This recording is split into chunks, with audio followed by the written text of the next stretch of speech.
वाल्मीकि मुनि बोले, हे राजन, अब आगे की कथा सुनो जो मनुष्य के जीवन को बदल देने वाली है। जब उग्रदेव मुनि ने मणिग्रीव से उसके जीवन का वृत्तांत पूछा, तब मणिग्रीव अत्यंत विनम्र भाव से बोला, हे ब्राह्मण, मैं पहले एक नगर में अपनी धर्म पत्नी के साथ सुखपूर्वक रहता था। मैं धनवान था, अच्छे आचरण वाला था, परोपकारी भी था, परंतु एक समय मेरी बुद्धि भ्रष्ट हो गई। मैंने धर्म का त्याग कर दिया, पराई स्त्री का संग किया, अपवित्र वस्तुओं का सेवन किया और चोरी तथा हिंसा से लिप्त हो गया। इसी कारण मेरे बंधु बांधवों ने मेरा त्याग कर दिया और राजा ने मेरा धन भी छीन लिया। अंततः मैं अपनी पत्नी के साथ इस घोर वन में आकर रहने लगा और जीवों की हत्या करके जीवन यापन करने लगा। यह कहते हुए वह अत्यंत दुखी होकर बोला, हे मुनि श्रेष्ठ, अब आप ही मुझ पर कृपा करें और ऐसा उपाय बताइए जिससे मेरी दरिद्रता दूर हो जाए, मैं फिर से सुखी जीवन जी सकूं। मणिग्रीव की करुणा भरी वाणी सुनकर उग्रदेव मुनि प्रसन्न हुए और बोले, हे वत्स, तुमने मेरी सच्चे मन से सेवा की है, इसलिए मैं तुम्हें एक ऐसा सरल उपाय बताता हूँ जिससे बिना बड़े व्रत, तीर्थ या दान के ही तुम्हारा कल्याण हो जाएगा। उन्होंने आगे कहा, कुछ समय बाद पवित्र पुरुषोत्तम मास आने वाला है। उस मास में तुम अपनी पत्नी के साथ नियम पूर्वक भगवान पुरुषोत्तम की प्रसन्नता के लिए दीप दान करना। यदि संभव हो तो घृत या तिल के तेल से दीप जलाना, परंतु यदि वे उपलब्ध ना हो तो इंगुदी के तेल से ही दीप दान करना।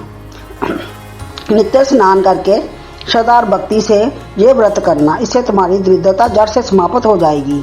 मुनि ने आगे दीपदान का महत्व बताते हुए कहा, हे मणिग्रीव, पुरुषोत्तर मास में किया गया दीपदान इतना महान है कि बड़े बड़े यज्ञ, दान, तीर्थ और व्रत भी उसके बराबर नहीं हो सकते।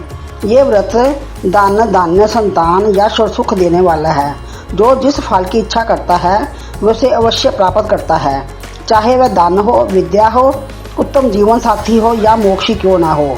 ये सुनकर मणिग्रीव और उनकी पत्नी के हृदय में आशा जाग उठी।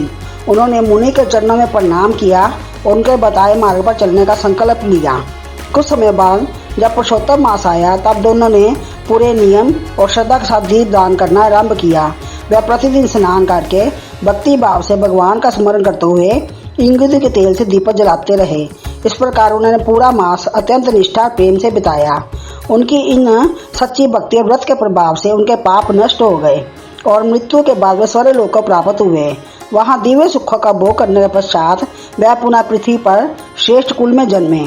वही मणिग्रीव आगे चलकर पराक्रमी राजा चित्रबाहु बना और उसकी पत्नी ही चंद्रकला के रूप में पुनर्जन्म लेकर उसकी अर्धांगिनी बनी।